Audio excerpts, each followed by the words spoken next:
நடிப்பு, பொம்மலாட்டம், வில்லுப்பாட்டு, கலையும் கைமுன்னமும் அவர் தன்னுடைய கற்கும் உத்திகளாக டாக்டர் கார்டினல் அவர்கள் அறிவாற்றலை குறித்து வெளிப்படுத்தி இருக்கிறார்கள்.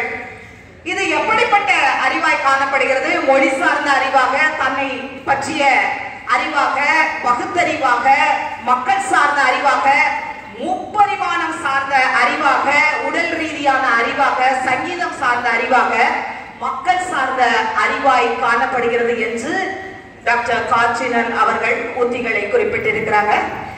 குழந்தை மைய கற்றலுடைய களமானது எப்படி இடம்பெற்றிருக்க வேண்டும்? முதலாவது களிப்புடன் கற்றிட கூடிய ஒரு இடமாய் இருக்க வேண்டும்.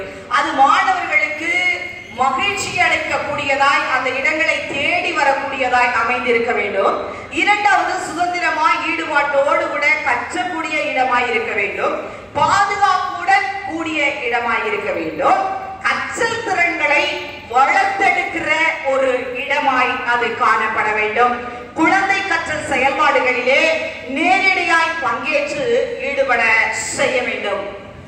அடுத்ததாக, குழந்தைகளை புரிந்து கொள்ளும் போது கல்வி என்பது அது ஊட்டப்படுவதல்ல, திணிக்கப்படுகிறது அல்ல. கல்வி என்பது மாணவர்கள் பங்கேற்கிறதாய் இருக்க வேண்டும். உடலுக்கும் உள்ளத்திற்கும் உகந்தவற்றை சுயமாய் உருவாக்குவதுதான் கல்வி. வசப்படுத்துகிறது அல்ல. அது கல்வியானது ஒரு மாணவரையும் உருவாக்க வைக்கிறதாய் அமைய வேண்டும். கல்வி என்பது அது மாணவனுக்குள் அடங்கி புதைந்து கிடக்கிற அவனுடைய காரியங்களை வெளிப்படுத்துகிறதாய் இருக்க வேண்டும். அவன் பூச்சியமாய், உதாரணத்திற்காய் ஒரு மாணவனை எடுத்துக்கொண்டாமானால், அந்த பூச்சிய நிலையில் இருக்கிற அந்த மாணவனுக்கு எந்த மதிப்புக்குரிய ஒன்றையோ இரண்டையோ மதிப்பை அதனோடு சேர்க்கும் போது அது மதிப்பிற்குரிய எண்ணாக மாறிவிடும். அடுத்ததாக, குழந்தையிடம் தேங்கி கிடக்கிற கற்றல் திறமை அனைத்தையும் மாணவர்களுக்கு உணர வைக்க வேண்டும். அப்பொழுதுதான் அவர்கள் பட்டை தீட்டப்பட்ட வைரமாய் மாற்றப்படுவார்கள். அடுத்ததாக, கல்வி என்பது குழந்தைகளின் இயல்பாய் இருக்க வேண்டும். குழந்தைகளுடைய பன்முக நுண்ணறிவு திறன் ஒரு பாதையாய் கல்வியிலே காணப்பட வேண்டும். 1983ஆம் ஆண்டிலே டாக்டர் ஹோவர்ட் கார்டினர் அவர்கள் கல்வி ஆய்வாளர் ஒரு வெளியீட்டை வெளியிட்டிருக்கிறார். இப்படியா டாக்டர் கார்டினர் அறிவாற்றலை எங்கே வெளிப்படுத்தி இருக்கிறார். இப்பொழுது கூட இந்த பாடப்பகுதியானது மன மகிழ்ச்சிக்கான செயல்பாடுகள் நம்ம இரண்டாவது பாடப்பகுதியாக குறிப்பிடப்பட்டிருக்கிறது. மன மகிழ்ச்சிக்கான செயல்பாடுகள். இதிலே குழந்தைகளை எப்படி மனதை மகிழ்ச்சியாய் மாற்றுவது? Joyful learning.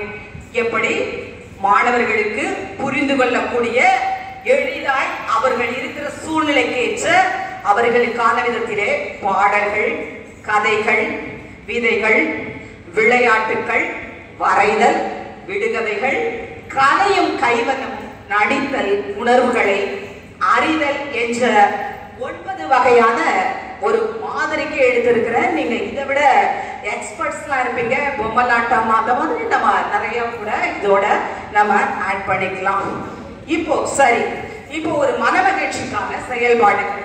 முதலாவது பாடல்கள் என்று பார்ப்போம். கதைகள்னு பார்த்தோம்னா அதுல நீதி கதைகள், பணக்கதைகள், அந்த மாதிரி மாணவர்களுக்கு பயன்படக்கூடிய விதத்திலே அப்படிப்பட்ட கதைகளையும் நாம் நீதி கதைகளாய் போதிக்கலாம். பாடல் என்று வரும்போது பாட புத்தகத்தில் இருந்து அல்ல, அவனுடைய சூழலுக்கு ஏற்ற விதத்திலே பாடல்களை நாம் தயாரித்து கொடுக்கும் போது அவனுக்கு ஏற்ற, அதாவது ஓசை நயம், அது மாத்திரமல்ல அந்த ஆக்ஷனோடு ஒரு இன்ஸ்பிரேஷனை மாணவனை கவரக்கூடிய விதத்தில அந்த பாடல் இருக்கும்போது அந்த மாணவனுக்கு அந்த பாடத்தில் இருக்கிற கருப்பொருள் போகாது, அந்த பாடத்தில் காணப்படுகிற கவனச்சிதறல் ஏற்படாது, அந்த பாடல் பகுதியில் இருக்கிற கருத்துக்களானது முழுமையாய் அவனை சென்றடையும். ஒரு பாடல் இதுவும் நமக்கு கொடுக்கப்பட்டிருக்கிற ஐஜிகே புத்தகத்திலே இடம்பெற்றிருக்கிறதான பாடல் தான். ஏலேலோ ஏலேலோ ஏலேலோ ஐலசா. எல்லாருக்கும் தெரிந்த பாடல் தான், புரியுதுங்களா? வலை வீசி மீன் பிடிப்போம் ஏலேலோ ஏலே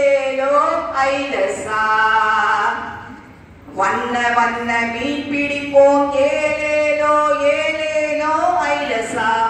நம்ம ஏற்கனவே ஜாயின்ட் லேர்னிங்ல படிச்சிருப்போம் டீச்சர்.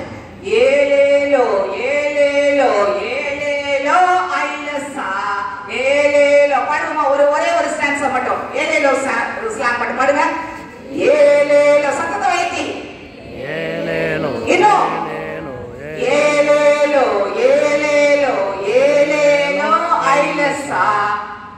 ஓகே, இந்த மாதிரி மாணவர்களை உங்களுக்கு தெரிந்த வார்த்தைகள் வாக்கியங்கள் அப்படி அந்த மாதிரியும் உருவாக்கி பாடல்களை நம்ம வந்து கற்றுக் கொடுக்கலாம். கதை பகுதிகள் என்று வரும்போது நம்ம பேராசிரியர்கள் பேரறிஞர்கள் அந்த மாதிரி எழுதின புத்தக நீதி கதைகளா இருக்கலாம். இல்ல மாணவர்களுக்கு இந்த படக்கதைகள் கொஞ்சம் நம்ம என்ன குழந்தை அந்த மாதிரி இருக்கிறபடினால படக்கதைகளை அந்த நீதி கதைகளை அவைகளையும் போதிக்கும் போது இன்னும் மாணவர்கள் அது மாத்திரமல்ல இன்னும் இந்த காய்கள் அதை போல வரைந்து அவனுக்கு பதக்காட்டைகள் அந்த மாதிரி கொடுக்கும் போது அது அவனுக்கு விளையாட்டுகளாகவும் இருக்கும். இது வந்து இதுவும் கதைகள் தான், படக்கதைகள் தான். இது வந்து கைவண்ணம் அப்படின்னு வரும்போது ட்ரா த பிக்சர்ஸ் கொடுக்கலாம் மாணவர்களுக்கு. இந்த மாதிரி பிக்சர்ஸை நீங்க பிரிண்ட் அவுட் எடுத்துட்டு அதுல கலரிங் த பிக்சர்ஸ் ஆக்டிவிட்டி கொடுக்கலாம். சொல்லிட்டேஸ் கொடுக்கலாம், உங்களுக்கு அனிமல்ஸ் பேர்ட்ஸ் அந்த மாதிரி எதுவோ அந்த மாதிரி கொடுத்து அவங்களை வந்து பண்ண வைக்கலாம்.